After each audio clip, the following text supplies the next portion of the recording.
Hi, my name is Joko. I'm an English teacher who specializes in IELTS prep, and I've got a video today which is a task 2 question of a very common variety, and it makes a lot of rather common mistakes. And so for Mr. Guppreet, let's take a look what we've got. Let's take a closer look at our question. Some people say history is one of the most important. Some other people think that in today's world, subjects like science are more important. Okay, now, in a discuss both views video, in an essay, you do need to take a minute and analyze who the two sides are. Okay, don't just assume. Don't glance over it and start getting ready to write. You need to think about it. And what modifying words are there?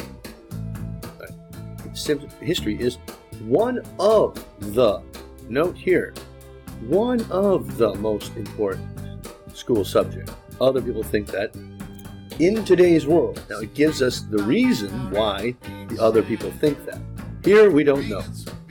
Subjects like science and technology. Now, my question is, why are you capitalizing science, history, and technology? They are not capitalized. They're not proper words. The only school subject that gets capitalized are languages. English, Portuguese. More than that, history. Discuss both of these views and give your own opinion. And then I put this part in here about the give reasons for your examples, for your answers, and provide examples from your own knowledge, because that is in every task 2. Science and technology subjects are considered to be more significant subjects in schools than history. I, however, along with others, argue that history is also equally imperative for school students as other subjects. On the one hand, greater job opportunities could be the reason behind considering history less important subject than science and technology. We've already gone way past that. All right. Stop. It's up there. Okay, so once again, science and technology capitalized. Science and technology subjects. This is in the language books that I teach. They sometimes put double nouns, 2 nouns, as a grammar, as a language point, as a grammar point, because you see this a lot. You see, nouns have to earn the right to be next to each other. They've got to be seen together. They've got to collocate. Okay, like science subjects, yeah, I can see that, but technology subjects, no. The subjects of science and technology.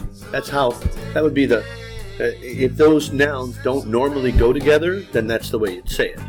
Okay, or, you put of and then after that. Otherwise, you need an adjective, not a noun, such as scientific and technological subjects are considered to be more significant subjects in schools than history. Now, be careful with using passive voice for no reason. Some people say history is one of the most. That's the question, and you're just paraphrasing, I guess. You're changing it around. But we use passive voice not just to be different, but for a reason. We use it to distance ourselves from what's being said. That might apply here. Or everybody knows who did it. A new highway was built last year. Who built it? The government. We all know that. It is said that ghosts live in that house. Who says it? People. I don't say it. I'm distancing myself. So, are considered to be more significant subjects in schools. By who? That's the question. So I see this particular phrasing, I, along with others, and you need a comma there. Yeah, need a comma. Argue. Do you argue? Or do you believe it? It's just a really clunky phrasing. How about, I agree with those who think. Maybe like that. I, however, along with others, comma, just doesn't flow. It's bad. It's going to hurt your coherence because it's kind of clunky. I know it's used, but it's not standard English. No native speaker would say that. I would use imperative more to describe actions. It's imperative that we improve the roads. It's imperative we protect our children from harmful influences. It means vital. It's crucial for life. That's just, it's not just an extreme adjective for important. Okay, here we have another double noun. School students. They don't go together. They don't collocate. What other kind of students are there? There's only school students. Okay, as other subjects. How about something like, I agree with those who say that history is amongst the most imperative. Well, listen to the dogs. You hear the dogs? Living in Yangon. Ooh. A lot of street dogs here. Okay, let's continue. Is dominating in various fields such as banking, engineering, medical and even agriculture, creating decent career growth options for students to explore their future in any of these sectors and earn handsome salaries. Many recruitment advertisements, for instance, can be seen in newspapers and on the internet, which often seek applicants having sound knowledge of computer and science rather than history. Therefore, for job prospects, considerable emphasis is given to science subjects rather than history, which seems appropriate to some extent. Okay. All right, so in this body paragraph, you're explaining the view of those who think that science and technology is more important. Okay. Is this a good topic sentence? Okay. What do you think? You think history is imperative. You've said that.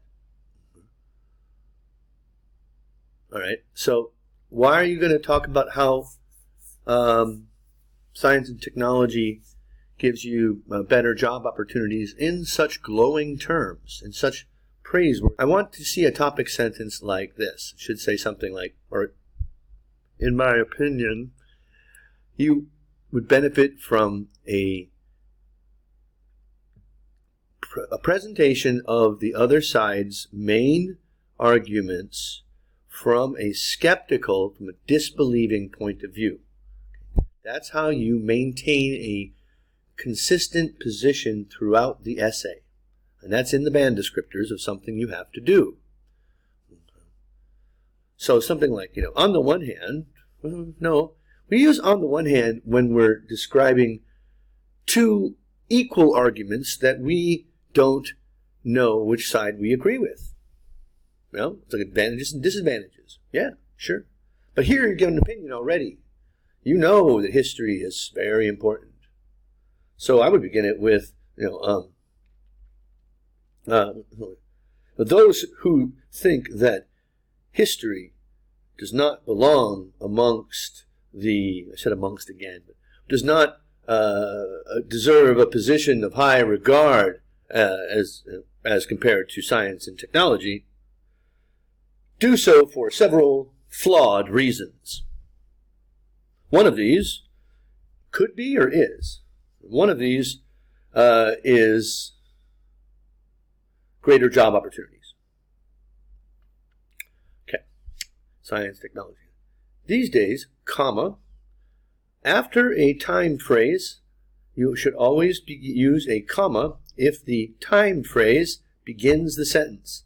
This is one of the most basic grammar rules that I see broken all the time. It's right up there, not as common as with articles, but it's not very hard to remember. If you're starting with an expression that tells time, you need a comma. These days, comma. Technology is dominating in various fields. Dominating requires an object. It's very transitive. You have to dominate something. What is it dominating? It's predominant, perhaps, in various fields, such as banking, engineering, medical, and even agriculture. Okay, one of these four words does not belong. One of these is an adjective. And the other three are nouns. So that's this one here, medicine. And even agriculture. We should be surprised by that. Oh, this is a good sentence structure. I like the use of the participle clause. That's good. Creating decent. Decent means average, acceptable. It's in this regard, decent people is one thing, but decent things are just barely above acceptable.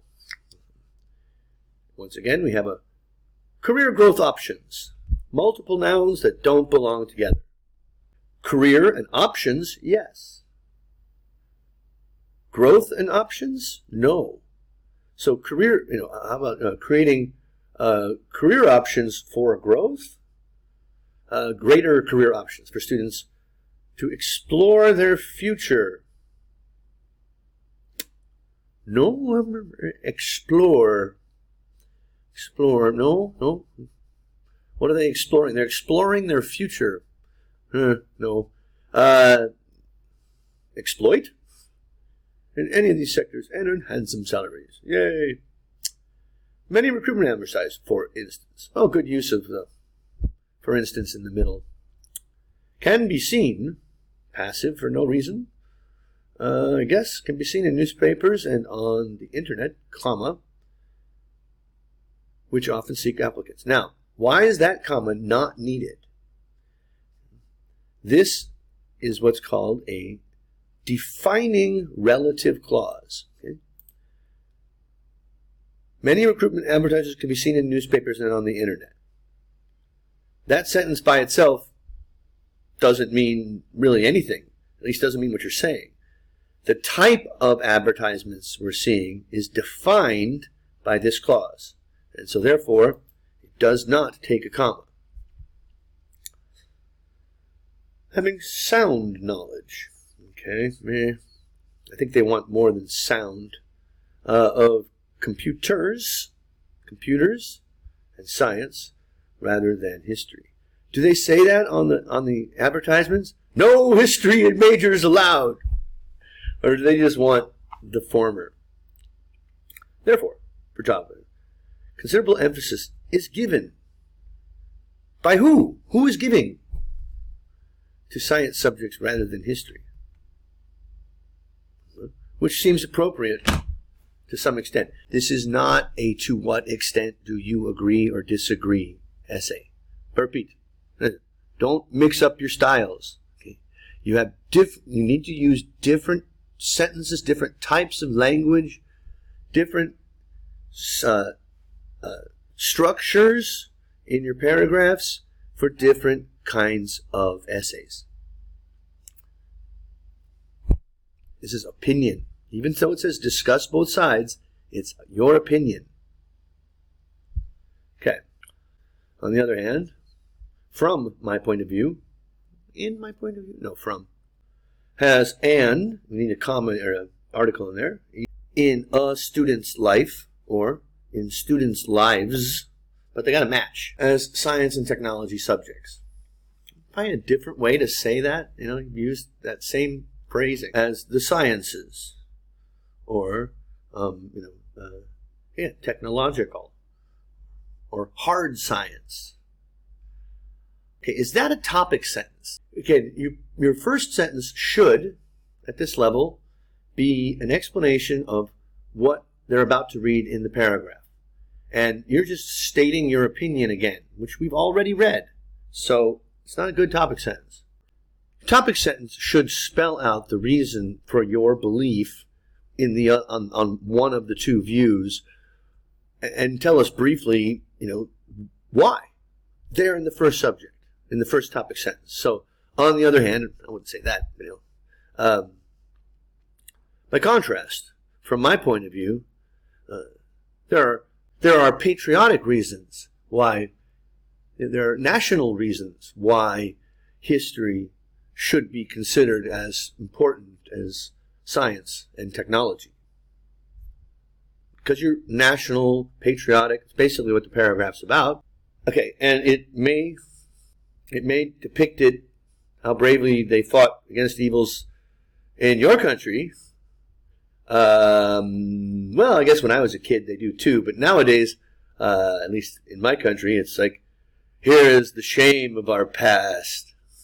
Slavery, killing Indians, American Indians. I'm sure in Germany they don't show how bravely their ancestors fought against evils. How they evolved. How bravely evolved. Okay, where were we? Yes.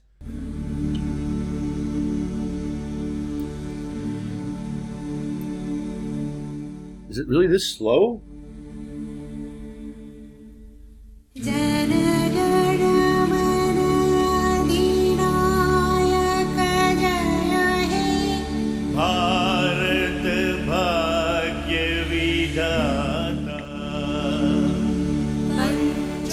Okay, so understanding of such events not only builds confidence in children to deal with them. That's good. That's builds confidence in. That's like a good supporting reason why your previous point is a good one. In other words, you've supported your support. Key. Very good. That are obvious, that are not obvious to come, that are inevitable, are likely to come in their lifespans.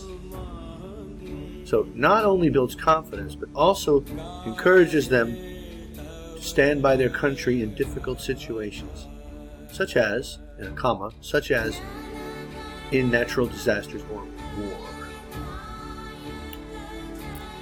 Hopefully that won't happen often enough that it should be important, but here we go. Comprehending history also makes pupils.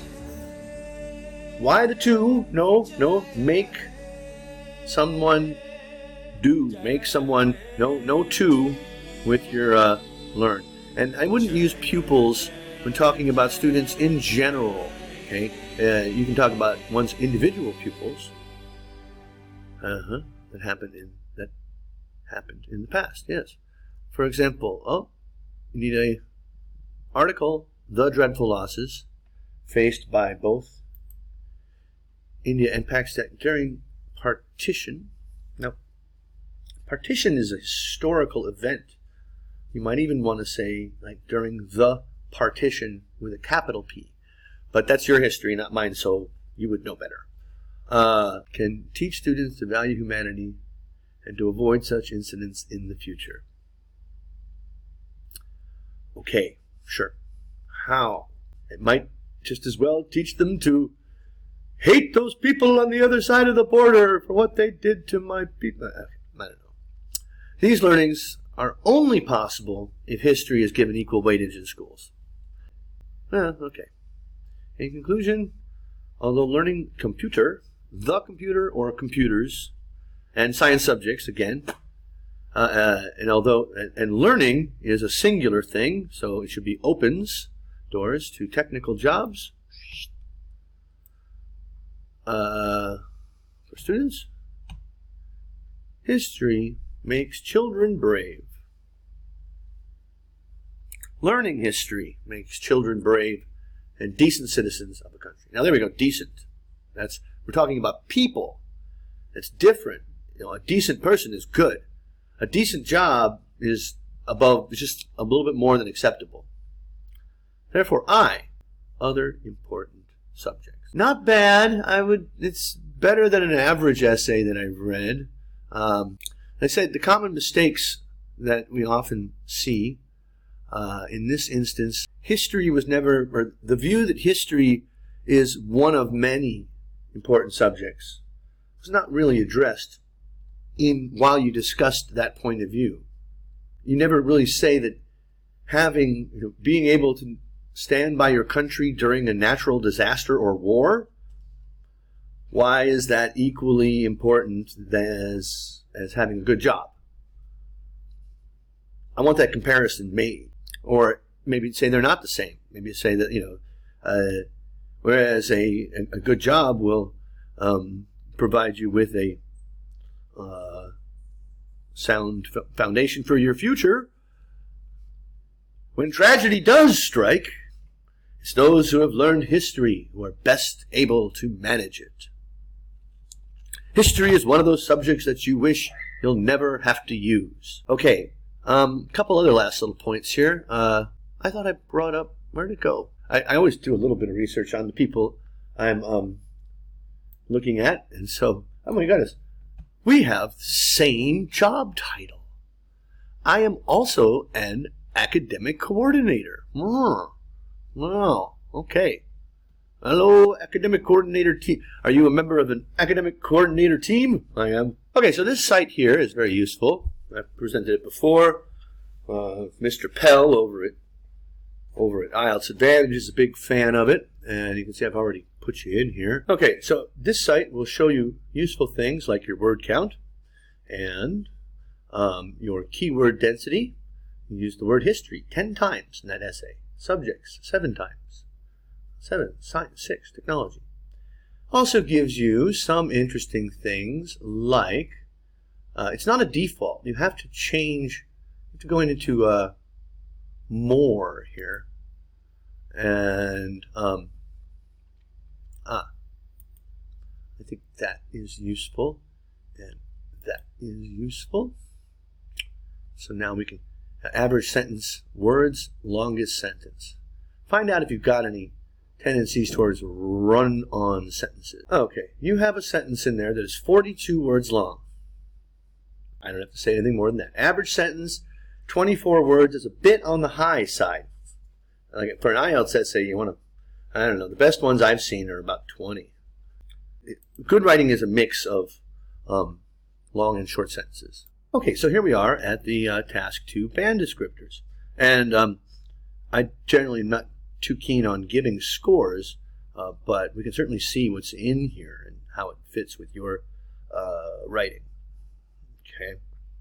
You had 14 sentences, and the majority of them had an error. So you don't qualify for the majority are error-free. Remember, even the simplest mistakes, I'm not sure. Capitalization, is that spelling or is that grammar? No, that's grammar.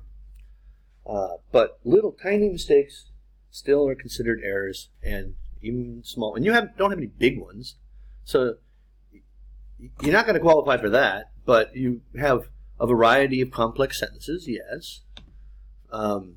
Good control of grammar.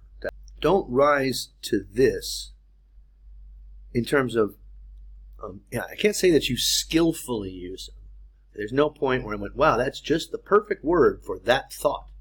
There's a lot of uncommon words, but they don't bring any more meaning to the essay than a simpler word would. In fact, I might even say that the less common words are more often used inaccurately, and that doesn't cause major confusion, but it does impede communication. So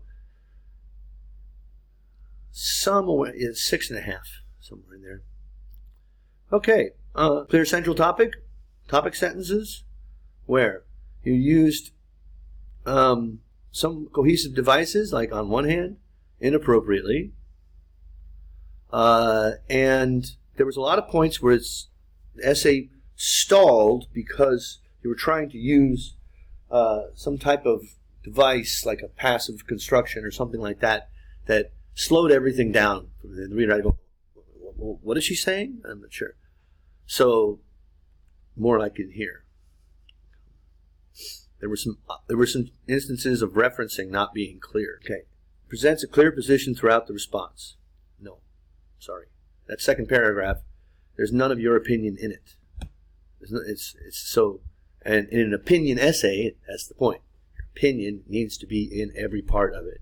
Describe the other view from the point of view of someone who strongly believes, I think you said. And then this, oh, that might have some consideration. Not to what extent. And there were some ideas that were not fully supported or not supported. Okay, so we're looking like 6676, 6677. not where you want to be, I don't think. Especially for an academic coordinator. Come on. I wish you luck in the future.